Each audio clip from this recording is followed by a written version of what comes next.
যতটুকু চালিয়েছেন এর মধ্যে আপনার কাছে কি মনে হয় মেইনটেনেন্স খরচ কেমন, অল্প, মধ্যম নাকি বেশি? হ্যালো বন্ধুরা, আশা করি আপনারা প্রত্যেকে যার যার অবস্থানে ভালো আছেন। আমিও আপনাদের দোয়ায় ভালো আছি। আজকে আমি আপনাদের সঙ্গে নতুন একটা বিষয়ে কথা বলবো, কিছুটা নতুন আবার কিছুটা পুরাতনও।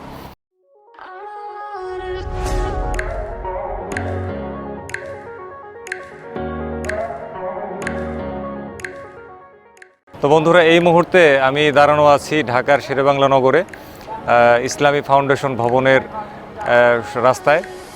এই যে আমার পাশে একটা ইয়ামাহা ফেজার ভার্সন 2 মোটরসাইকেল দেখতে পাচ্ছেন। এটা নিয়ে আপনাদের সঙ্গে আজকে আমি একটু কথা বলবো। তবে আরেকটা বিষয় বলে নিচ্ছি যে আমার কিন্তু ইয়ামাহা ফেজার ভার্সন 2 সম্পর্কে একটা ইউজার রিভিউ আছে। তো এইটা দিয়ে কিন্তু আমি আপনাদের সামনে কোনো ইউজার রিভিউ করব না। আমার কোনো সাবস্ক্রাইবার আমার কাছে অনেক সময় জানতে চেয়েছেন ফেজারের মেনটেনেন্স খরচ কেমন, ইত্যাদি ইত্যাদি অনেক কিছু জানতে চেয়েছে। তো সেই বিষয়গুলো জানানোর জন্যই কিন্তু আজকের এই ভিডিওটা আমি প্রস্তুত করছি। তো বন্ধুরা, আজকে প্রথম আপনারা যারা আমার চ্যানেলে ভিডিও দেখছেন, আপনারা চ্যানেল সাবস্ক্রাইব করতে ভুল করবেন না এবং পাশাপাশি বেল বাটনটিও প্রেস করে রাখবেন। আর পুরনো বন্ধু যারা যারা আছেন তাদের প্রত্যেকে জানাচ্ছি অনেক অনেক ভালোবাসা। তো আমি এবার চলে যাই আমার প্রসঙ্গে। বন্ধুরা, এই যে ফেজার বাইকটি আমার পাশে দাঁড়ানো, সেটির মালিক হচ্ছে অয়ন ভাই। জি, আসসালামু আলাইকুম। তো অয়ন ভাইয়েরও কিন্তু নিজস্ব একটা ইউটিউব চ্যানেল আছে, উনিও একজন ইউটিউবার, অয়ন দা বাংলা ব্লগার নামে। আপনারা ইচ্ছা করলে তার চ্যানেল থেকে ঘুরে আসতে পারেন। আমিও আমার ডেসক্রিপশন বক্সে তার চ্যানেলের লিঙ্ক দিয়ে দিব। আপনাদের তার চ্যানেল অবশ্যই ভালো লাগবে এবং কাজে আসবে। তো আমরা এখন অয়ন ভাইয়ের সঙ্গে কথা বলবো ইয়ামাহা ফেজার ভার্সন 2 এর মেনটেনেন্সগত দিক দিয়ে। তো অয়ন ভাই, আপনার এই মোটরসাইকেলটি আপনি কত কিলোমিটার চালিয়েছেন? আমি আমার মোটরসাইকেলটা ফুল 14,000 কিলোমিটার চালিয়েছি। যেহেতু আমি ট্যুর বেশি করি না, আমি শুধু ভার্সিটিতে যাই আর আসি, তো সেই হিসাবে 14,000 কিলো মতো চালিয়েছি। আচ্ছা, তো আপনি ইঞ্জিন অয়েল কি ব্যবহার করছেন? যেহেতু Yamaha recommended oil 10W40 grade, এটা খেয়াল রাখবেন, 10W40।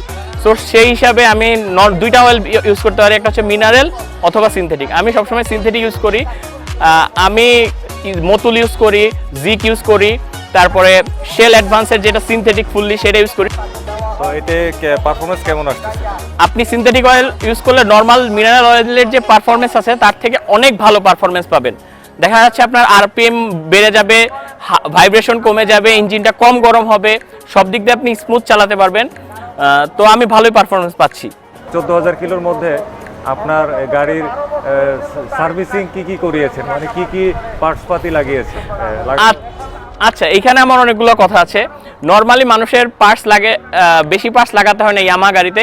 মেন কোনো পার্টসই আমার লাগাইতে হয় নাই, যেমন ক্লাস প্লেট বলেন কোনো কিছু। কিন্তু ছোটোখাটো পার্টস যেগুলো ইয়ামাহার বুঝি না কি করছে ওরা, একটু ঝামেলা হয়, সেগুলো সম্পর্কে আমি বলবো। আর সার্ভিসিংয়ের ব্যাপারটা আমি ইয়ামাহার যে অথরাইজ শোরুম আছে সার্ভিসিংয়ের, সেই সার্ভিসিংয়ের শোরুম থেকে করি। কারণ আছে, আমার এই বাইকটা হচ্ছে এফআই ভার্সন। তো কার্বোরেটর ভার্সন যদি হয়ে থাকে তাহলে যে কোনো মেকানিক কার্বোরেটর খুলে পরিষ্কার করতে পারবে। কিন্তু খুব ভালো মেকানিক ছাড়া যারা এফআই এর কাজ করে নাই, তারা এফআই যদি একবার খুলে সেটা লাগাইতে পারবে না। এই জন্য আমি আমার সার্ভিসিং সেন্টারে করি, ওদের 4টা ফ্রি সার্ভিস দেয়, আর বাকি হচ্ছে পেইড সার্ভিস, যেগুলো 500 টাকা করে নেয়।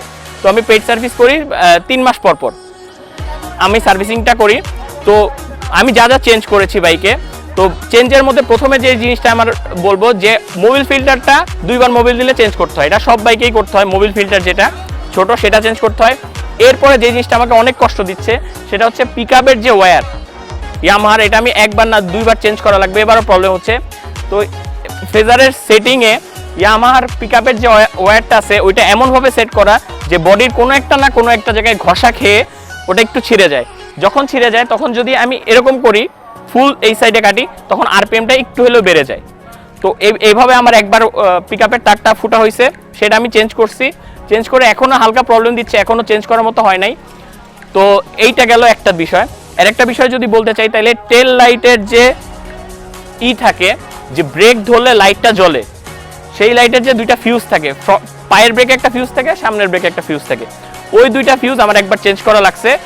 কারণ আছে, আমরা তো সুইচ ইউজ করি, অ্যাকচুয়ালি যে চাপাটা আছে সেই চাপাটা আমরা ইউজ করি না, সুইচ দিয়ে কন্ট্রোল করি। এই জন্য সাধারণত এই প্রবলেমটা হয়ে থাকে। ইয়ামাহা যদি কেউ যদি 2016 সালের চাপা একবারে লাগায় নেন তাইলে এই প্রবলেমটা হবে না। এইচোর আগের যে মডেলের চাপা সেইটা যদি লাগায় নেন তাইলে প্রবলেম হবে না। কিন্তু আমার বাইকটা 17 সালের, তো এইটা ফুললি অটোমেটিক এইচও আসছে, কারণ লাইটের সুইচ ছিল না, আমি এক্সট্রা সুইচ লাগাইছি। তো ব্রেক ধরলে যে লাইটটা জ্বলে সেটার ফিউজটা আছে, সেই ফিউজটা চেঞ্জ করা লাগে। আর মোটামুটি আমার কিছু চেঞ্জ করা লাগেনি। তো এই আপনার যতটুকু চালিয়েছেন এর মধ্যে আপনার কাছে কি মনে হয় মেনটেনেন্স খরচ কেমন, অল্প, মধ্যম নাকি বেশি? আমি বলবো ইয়ামাহা মোটরসাইকেলের মেনটেনেন্স খরচ অনেক কম। কারণ আমি বলতেছি, দেখা যাচ্ছে যে আমার ব্রেক প্যাড, ব্রেক শু তো চেঞ্জ করা লাগে, সেগুলোর কথা বলি না, কারণ এটা সব বাইকে 14,000 কিলোতে ব্রেক প্যাড থাকবে এমন কোনো বাইক নাই, সব বাইকে চেঞ্জ করা লাগে। সেটা হচ্ছে আমার ফ্রেন্ডের হাঙ্ক আছে, ওর হাঙ্কের অর্ধেক দাম প্রায় ইয়ামাহারই। শোরুম থেকে কিনলে অনেক বেশি হবে, আমি শোরুমের কথা বলতেছি না। যেমন শোরুমের ফ্রন্ট যে ব্রেক শু সেটা 525 টাকার উপরে পড়ে যায়, কিন্তু বাইরে থেকে আমি 300, 250, 300-র মধ্যে কিনতে পারি। তো শোরুমের বাইরে থেকে যদি আমি ইয়ামাহার প্রোডাক্ট পার্টস কিনি, অরিজিনাল পার্টস কিনি, এখানে ফেক পার্টসও আছে, একটু দেখে শুনে কিনতে হবে। অরিজিনাল পার্টস কিনি তাহলে এইটার খরচ অন্যান্য বাইকের মতো। অনেকের একটা ধারণা থাকে যে ইয়ামাহা বাইক মানে অনেক খরচ, অনেক হ্যান ত্যান, আসলে কিছু না। প্রত্যেকটা বাইকের পার্টসের চেয়ে এটার পার্টস আরও বলতে গেলে আমার কাছে কম মনে হয়েছে, কারণ এর আগে আমি 80 সিসির বাইক চালাইছি, 150 সেগমেন্টের বাইক চালাইছি, অনেক বাইক চালাইছি। তো আমার কাছে ইয়ামাহা ফেজার তুলনায় এটার পার্টসের দাম ওরকম বেশি মনে করে না। কিন্তু ইয়ামাহার যদি R15 হয় তাহলে এইটার যেই পার্টসটার দাম 300 টাকা, R15 সেটা 1100 টাকা, 1200 টাকা, এটা একটু বেশি হবেই। কিন্তু এই মডেলটাতে আপনার পার্টসের দাম মোটামুটি কম। তো এখন ধরেন যে অনেকে এরকম প্রশ্ন করে যে ভাই আমি তো স্টুডেন্ট বা আমি তো ছোট চাকরি করি, জি, তো আমি আসলে এটা পালতে পারবো কিনা বা এটা পালার মতো সামর্থ্য আমার আছে কিনা, তার মানে একটু সংশয়ে ভোগে আর কি, যে হয়তো পার্টসের দাম বেশি হবে, মেনটেনেন্স খরচ ইত্যাদি ইত্যাদি অনেক সংশয়। জি, এটা তো তাদের উদ্দেশ্যে একটু কিছু বলবেন কি? ইয়ামাহা বাইকটা, ফেজার বাইকের দামটা আমার ওভার প্রাইস মনে হয় প্রথম থেকে। আমি ফ্র্যাঙ্কলি যে কোনো জায়গায় বলতে পারি যে এটার দাম আরও 20,000 টাকা কম হলে ভালো হতো। তো কিন্তু এটা যদি 2,70,000 টাকা দিয়েও কিনেন, বাইকটা অর্থিত। আপনি এমন কন্ট্রোলিং পাবেন যেটা অন্য বাইকে পাবেন না। আমি গ্যারান্টি দিয়ে বলতে পারি বাংলাদেশে অন্যান্য বাইকগুলার কন্ট্রোলিংয়ের চেয়ে এইটার কন্ট্রোলিং অনেক ভালো। এটার টান একটু কম, থ্রটল রেসপন্স কম। দেখা যাচ্ছে এনএসেও যদি আপনি থ্রটল রেসপন্স পারেন, এইটার একটু হলেও কম। ইয়ামাহার ব্রেকিং ভালো, কমফোর্টেবল ভালো, আর চালানোর যে ফিল, মানুষে অনেকে আছে ফিলের জন্য চালায়, ফিল, লুকিং, স্টাইলিশের দিক দিয়ে এটা অর্থিত। আপনারা এটা কিনতে পারেন। আর মেনটেন্যান্সের ব্যাপারটা, আপনার এটার দাম যেরকম বেশি, আপনারা ভাববেন যে মেনটেন্যান্সটা ওরকম বেশি, মেনটেন্যান্সটা ওরকম বেশি না। কিন্তু একটা সমস্যা আছে, আপনি যদি একটু ব্রেন ইউজ করেন তাহলে। এখন দেখা যাচ্ছে ইয়ামাহার পার্টস যেগুলা শোরুমে বেচে, সেইখান থেকে যদি আপনি মেনটেন্যান্সটা চালাতে যান তাহলে আপনার অনেক টাকা লাগবে। দেখা যাচ্ছে আমার শোরুমে 1000 টাকায় যে পার্টস কিনবেন, আপনি বাইরে আপনি 500 টাকা বা 700 টাকায় সেই পার্টস কিনতে পারবেন। তো সেই হিসাবে আমি বলবো যদি একটু চালাক হয়ে চালানো যায় তাহলে অন্যান্য বাইকের মতো এটার মেনটেন্যান্স খরচ অনেক বেশি না, যেহেতু এটা এফআই ইঞ্জিন, মাইলেজও ভালো। তো ঠিক আছে, ধন্যবাদ অয়ন ভাই, আপনাকে অনেক অনেক ধন্যবাদ। তো বন্ধুরা, আজকে অয়ন ভাইয়ের কাছ থেকে আমরা এই মুহূর্তে বিদায় নিচ্ছি। আপনারা সবাই দোয়া করবেন আমরা যেন ভালো থাকি, সুস্থ থাকি, আপনারাও সবাই ভালো থাকবেন, সবসময় আমরা দোয়া করি। এবং অবশ্যই আপনারা হেলমেট এবং সেফটি গিয়ার পরে মহাসড়কে মোটরসাইকেল চালাবেন।